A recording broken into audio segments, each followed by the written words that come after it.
C'est l'invité café. Bonjour à toutes et à tous. Aujourd'hui, on va parler du schéma directeur d'aménagement numérique de la Polynésie française avec notre invité café de ce mardi matin, Patrick Bagur. Bonjour. Bonjour. Alors, vous êtes représentant du MEDEF au CESC, rapporteur du projet sur le schéma directeur d'aménagement numérique qui a été adopté par la 4e institution du pays à la quasi-unanimité la semaine dernière. Ce schéma se base sur 4 axes majeurs, lesquels? Il s'articule autour de 4 axes majeurs pour atteindre des objectifs que le SDAN décline 12 propositions. En réalité, quand vous dites qu'il a été adopté, on a donné un avis, 34 ont voté pour, mais on a donné quand même pas mal de propositions également nous, on n'a pas avalé le dossier comme ça, et donc on a avancé quand même là-dedans. Il y a 4 axes majeurs, 12 propositions. Qu'est-ce qu'il faut retenir? Quel est le plus important, à votre sens, vous qui êtes rapporteur du projet? C'est la gouvernance pour tous, tous pour le numérique, en réalité. Et le but de ce schéma directeur, c'est le numérique pour tous. Et nous, le CSC, on a dit oui, bien sûr, on approuve. Mais à quel prix? Ce schéma directeur, c'est juste une feuille de route parce qu'après, il y a plusieurs projets qui vont être mis en place. Est-ce que ce schéma directeur n'arrive pas un peu tard quand on sait que le câble Renault-Toa, par exemple, a été installé il y a plusieurs années? Est-ce que ce schéma directeur n'aurait pas dû intervenir avant? On accueille bien sûr très bien ce schéma directeur, mais il aurait été créé dans les années 2007, lorsque le projet du câble Renault-Toa nous a été présenté au CESC. Ça aurait été beaucoup mieux, il nous aurait permis de faire beaucoup plus d'économies, parce qu'on aurait eu un squelette et une feuille de route, comme vous le dites, pour le gouvernement.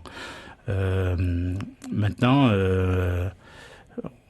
il faut travailler avec, bien que la Cour des comptes, le 4 mai 2015, en demandé ce schéma directeur. C'est pour ça qu'il est arrivé sur la table, c'est parce que c'est la Cour des comptes qui l'a demandé.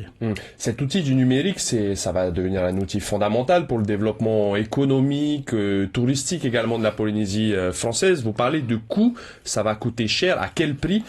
Pour l'instant, 13 milliards sont prévus dans un premier temps, mais les investissements vont coûter beaucoup plus cher. Bien sûr que il y a un coût derrière tout ça. Donc le but, c'est le numérique pour les îles, puisqu'on est un peu éparpillé sur un grand territoire. Donc il va falloir créer des câbles domestiques. Le premier, ce qui va aller sur les marquises, va coûter déjà 7 milliards d'entrée, c'est-à-dire le premier G, 7 milliards.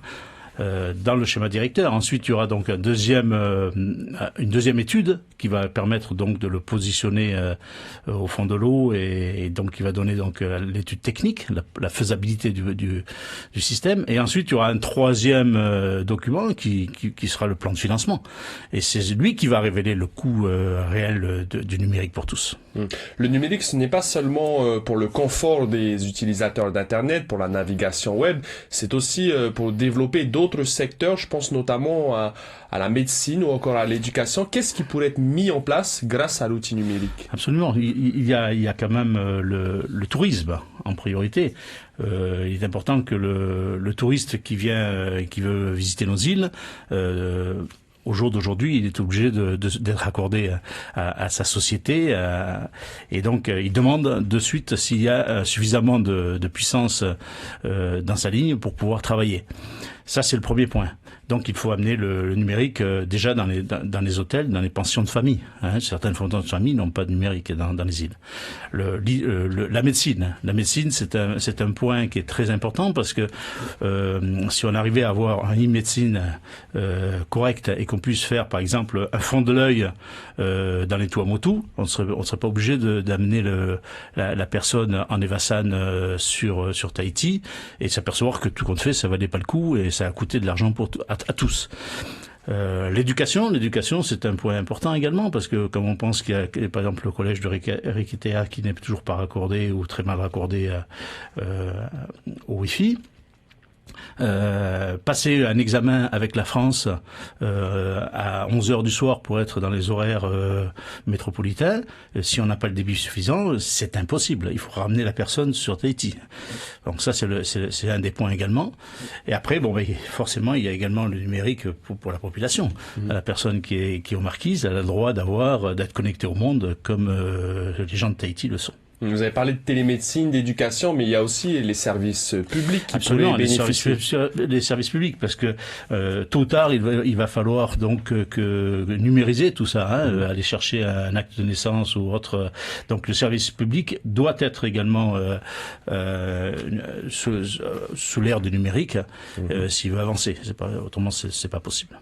Le projet a donc reçu un avis favorable du CESC, mais vous avez également soumis des propositions. À votre sens, qu'est-ce qu'il faudrait mettre en place et qui manque dans ce schéma dans le directeur d'aménagement du numérique?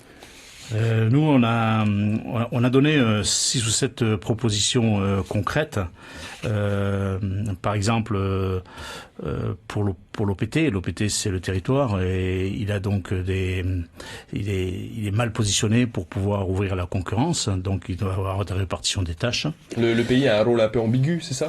Il est actionnaire et c'est lui qui gouverne tout le numérique. Ouais, c'est le régulateur. Ensuite, on peut parler également de pas mal de choses que nous avons mis en avant. Le coût, faire attention au coût, parce qu'à chaque fois qu'on part sur des projets gigantesques, c'est le coût qui suit derrière, donc il va falloir bien réguler tout ça. Justement, Patrick, en parlant de coûts, il y aura de l'investissement pour le pays, mais est-ce que l'accès au numérique pour tous, la base, ce n'est pas justement le coût pour les usagers, parce que Internet, ça coûte cher, on voit que les usagers payent les débits. Est-ce qu'il faudrait pas déjà réviser les coûts pour rendre accessible à tous? Alors le coût, plus on va aller loin dans les îles avec un câble, plus ça coûtera cher à l'abonné. Donc il va y avoir un système de péréquation, forcément. Donc tout le monde paiera le numérique. Donc il n'y aura pas d'égalité de tarification entre un Marquisien et un Tahitien, par exemple? C'est le but recherché, c'est la péréquation. La péréquation, c'est que tout le monde paye et que lorsque on distribue le numérique dans une île éloignée, ça ne lui revienne pas 4 fois ou 5 fois le plus cher que celui qui est à Tahiti. Donc il faut un système de péréquation. Donc dans le projet, dans le système qui est mis en place, le câble fibre va partir sur les Tuamotu, par Whakarewa, Rangiroa, et puis montera sur les Marquises. Donc on va pouvoir distribuer que sur 10 îles. Donc là, le coût sera correct. Ensuite, il faudra créer c'est 7 milliards quand même, Ensuite, il faudra créer donc un réseau hertzien parallèle pour pouvoir distribuer les îles qui sont dans la proximité. Donc, on va toucher encore 10 îles en passant par une filière qui va partir sur les Gambiers. Et puis ensuite, il faudra conserver le satellitaire. Et le satellitaire, c'est une location de satellite qui nous coûte énormément cher. Et si on garde la location du satellite, eh bien forcément, ça va s'additionner au coût. Patrick Bagur, dernière question. Le numérique, on pourra s'en servir pleinement dans combien de temps en Polynésie? En Polynésie, à Tahiti, on devrait pouvoir s'en servir aujourd'hui. Malheureusement, on a un câble qui fait le tour de l'île et on n'a que 300 abonnés pour 10 000 lignes éligibles. Pour la fibre, alors? Voilà, pour la fibre. Donc, on a amené les moyens sont là, le câble UTA est là. Je pense que au jour d'aujourd'hui, on devrait avoir au moins 3 ou 4 fois plus d'abonnés sur ce câble que 300 abonnés. En tout cas, on retiendra donc que vous souhaitez la péréquation pour tous les utilisateurs du web en Polynésie. Merci en tout cas à Patrick Bagur d'avoir accepté notre invitation aujourd'hui. Je rappelle que vous êtes rapporteur pour le CESC du schéma directeur d'aménagement numérique qui va donc être examiné par les élus de l'Assemblée très bientôt. Merci à vous d'avoir accepté notre invitation. Je vous souhaite une bonne journée, Nana. C'était l'invité café, 7h30 du lundi au vendredi.